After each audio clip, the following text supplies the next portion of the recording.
Hello friends, welcome back to JC vlogs. എല്ലാവർക്കും വിക്രമിൻ്റെ വേദിയുടെയും മറ്റൊരു അടിപൊളി എപ്പിസോഡ് റിവ്യൂയിലേക്ക് സ്വാഗതം.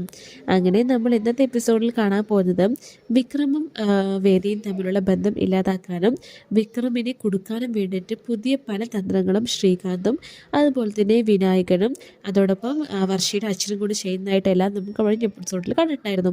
അതിൻ്റെ ഭാഗമായിട്ടാണോ ഈ പെണ്ണ്, അതായത് രമ്യ എന്ന് പറയുന്ന പെണ്ണ് വിനായകൻ്റെ കെയർ ഓഫിലാണല്ലോ പുതിയ വീട്ടിലേക്ക് വാടകയ്ക്ക് വന്നിരിക്കുന്നത്.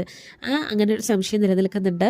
അപ്പോൾ രമ്യ ശരിക്കും വിക്രമിനെ കൊടുക്കാനായിട്ട് തന്നെ വന്നിരിക്കുകയാണെന്ന് നമുക്ക് പ്രോമോയിൽ നിന്ന് മനസ്സിലായിട്ടുണ്ടായിരുന്നു. അതിൻ്റെ ഭാഗമായിട്ടാണ് വിക്രം തന്നെ പീഡിപ്പിക്കാൻ വന്നു എന്ന് പറഞ്ഞിട്ട് പെൺകുട്ടി പോലീസിനെ പരാതി കൊടുക്കുന്നു. പോലീസുകാർ വിക്രമിനെ അറസ്റ്റ് ചെയ്ത് കൊണ്ടുപോവുകയും ചെയ്യുന്നുണ്ട്. ഇതെല്ലാം തന്നെ നമ്മൾ ജസ്റ്റ് വിത്ത് പ്രോമോയിൽ കാണുന്നുണ്ടല്ലോ അല്ലേ.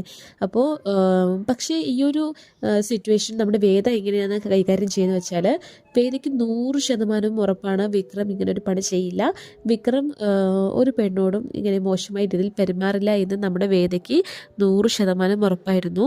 സ്വന്തം അച്ഛനായി സുധാകരനും അതുപോലെ തന്നെ വീട്ടുകാർക്ക് പോലും ഇല്ലാത്തൊരു വിശ്വാസം നമ്മുടെ വേദയ്ക്ക് ഉണ്ടായിരുന്നു. കാരണം വേദയ്ക്ക് അറിയാലോ, ഇത്രയും കാലം താൻ അവൻ്റെ കൂടെ റൂമിൽ കിടന്നിട്ട് പോലും തന്നെ ഒരു നോട്ടം കൊണ്ട് പോലും വിക്രമിൻ്റെ ഭാഗത്ത് നിന്ന് മോശമായിട്ടുള്ള ഒന്നും തന്നെ ഉണ്ടായിട്ടില്ല. അപ്പോൾ അവൻ എങ്ങനെ അത് ചെയ്യും? ഉറപ്പായിട്ടത് ചെയ്യില്ല എന്ന് വേദയ്ക്ക് ഉറപ്പുണ്ടായിരുന്നു. പക്ഷേ വേദയ്ക്ക് മറ്റൊരു സംശയം കൂടെ ഉണ്ടായിരുന്നു. അതായത് ശ്രീകാന്ത് ഏട്ടനാണ് വിക്രമിനെ അപായപ്പെടുത്താൻ നോക്കിയത് എന്നുള്ള കാര്യം വേദയ്ക്ക് അറിയാമല്ലോ. അപ്പോൾ അതുകൊണ്ട് തന്നെ അതിലെന്തെങ്കിലും ഇപ്പോൾ ഇങ്ങനെ വിക്രമിനെ കൊടുക്കാൻ വേണ്ടിയിട്ട് ശ്രീകാന്ത് ഏട്ടൻ തന്നെയാണോ എന്തെങ്കിലും പണി ഒപ്പിച്ചത് എന്നറിയാൻ വേണ്ടിയിട്ട് വേദ തീരുമാനിക്കുന്നുണ്ട്. അങ്ങോട്ട് പോയിട്ട് ശ്രീകാന്തിനോട് തന്നെ ചോദിക്കാൻ തീരുമാനിക്കുന്നുണ്ട്. അതുപോലെ തന്നെ പോലീസ് സ്റ്റേഷനിൽ പോയിട്ട് വിക്രമിനെ കാണാനും പോകുന്നുണ്ട്. ആ ഒരു ടൈമിൽ സുധാകരൻ്റെ അടക്കം വേദയെ ചെയ്ത് പറയുന്നുണ്ട് കേട്ടോ. പക്ഷെ വേദ അപ്പോഴും ഉറപ്പ് പറയാണ്, എന്തായാലും മാഷിൻ്റെ മോനല്ലേ, അങ്ങനെ എന്തായാലും അദ്ദേഹം ചെയ്യില്ല എന്ന് തന്നെയാണ് വിക്രമിനെ സപ്പോർട്ട് ചെയ്തിട്ട് വേദ പറയുന്നത്. പക്ഷേ സുധാകരൻ മാഷ് പറയുന്നത്, പഠിപ്പിച്ചിട്ട് മികച്ച അധ്യാപകനുള്ള അവാർഡ് വാങ്ങിക്കാനിരിക്കുന്നത് ഞാനാണ്. ഇപ്പോൾ ഒരു പീഡന കേസിൽ അകപ്പെട്ട ഒരാളുടെ അച്ഛനാണെന്ന് പേര് കേൾക്കേണ്ടി വന്നു എന്ന് പറഞ്ഞിട്ട് തീരെ വിശ്വാസമില്ലാത്ത കൂട്ടം തന്നെയാണ് സുധാകരൻ കൊടുക്കൊണ്ടിരിക്കുന്നത് കേട്ടോ. ശേഷം ഈ ഒരു വിഷയത്തെ കുറിച്ച് ഞാനിത് തെളിയിക്കും, അതായത് ഈ ഒരു വിഷയം എന്തായാലും ഫേക്കാണ്, അല്ലെങ്കിൽ വിക്രം ഇങ്ങനൊരു പണി ചെയ്യില്ല, വിക്രം എനിക്ക് വിശ്വാസമാണ്, സാറിൻ്റെ മോനാണ്, അതായത് മാഷിൻ്റെ മോനായ വിക്രം ഒരിക്കലും ഇത്തരം ഒരു പരിപാടി ചെയ്യില്ല എന്ന് 100% ഉറപ്പാണ്, അത് ഞാൻ തെളിയിക്കുന്നതിന് ചെയ്യുമെന്ന് സുധാകരനോട് തന്നെ ഇപ്പോൾ വെല്ലുവിളി വെച്ചിരിക്കുകയാണ് നമ്മുടെ വേദ.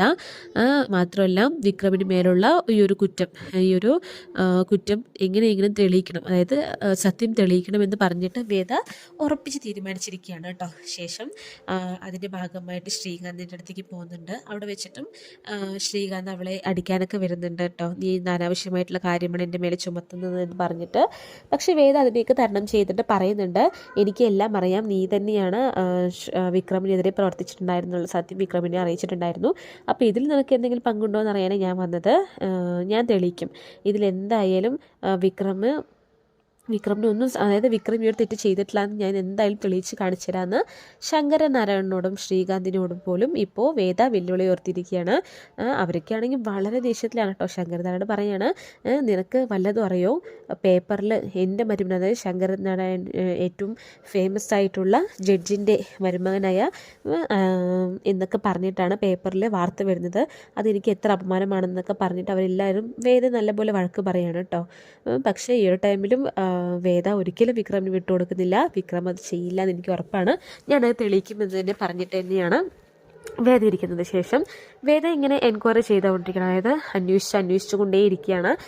പല ഭാഗത്തു നിന്നും ചിന്തിച്ചുകൊണ്ടിരിക്കുകയാണ്. വക്കീലിൻ്റെ പഠിപ്പ് പഠിച്ചത് കൊണ്ടും പൊതുവേ വേദ കുറച്ച് ബുദ്ധിശാലി ആയതുകൊണ്ട് തന്നെ അവൾ പല കാര്യങ്ങളും ചിന്തിക്കുന്നുണ്ട്. രമ്യ ഇങ്ങോട്ട് വന്നത് മുതൽ അവളുടെ പെരുമാറ്റം, രീതികൾ, അതുപോലെ തന്നെ എന്ത് ജോലി, അതായത് എല്ലാം അവളെക്കുറിച്ച് A to Z ഇങ്ങനെ ആലോചിച്ചുകൊണ്ടിരിക്കുമ്പോഴാണ് ശരി അവളുടെ നമ്പർ വിനായകേട്ടനോട് ചോദിച്ചു നോക്കാമെന്ന് പറഞ്ഞിട്ട് വിനായകൻ്റെ അടുത്ത് പോകുന്നുണ്ട്. അപ്പോൾ വിനായകനോട് ഇങ്ങനെ സംസാരിക്കുക അങ്ങനെയൊക്കെ. പക്ഷേ വിനായകനൊന്നും വിട്ടുകൊടുത്ത് പറയുന്നുമില്ല കേട്ടോ. അങ്ങനെ പല കാര്യങ്ങൾ അന്വേഷിച്ച് നോക്കിയിട്ട് നമ്പർ മാത്രം ചോദിക്കുന്നുണ്ട്. നമ്പർ ചോദിക്കുമ്പോൾ എന്താ പറയുക, അവളുടെ ട്രൂ കോളർ നമ്പർ അടിക്കുമ്പോൾ രമ്യ എന്ന പേരല്ല, അതായത് ആ പേര് പോലും ഫേക്ക് ആയിരുന്നു എന്നാണ് പിന്നീട് മനസ്സിലാവുന്നത്.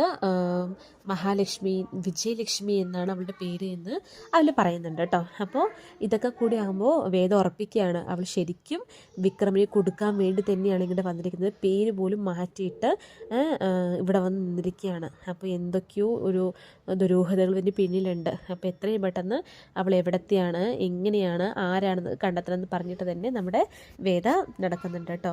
തീർച്ചയായിട്ടും വേദ തെളിയിക്കാൻ നമുക്ക് ഉറപ്പാണ്. നമുക്ക് വെയിറ്റ് ചെയ്ത് കാണാം. Thanks for watching.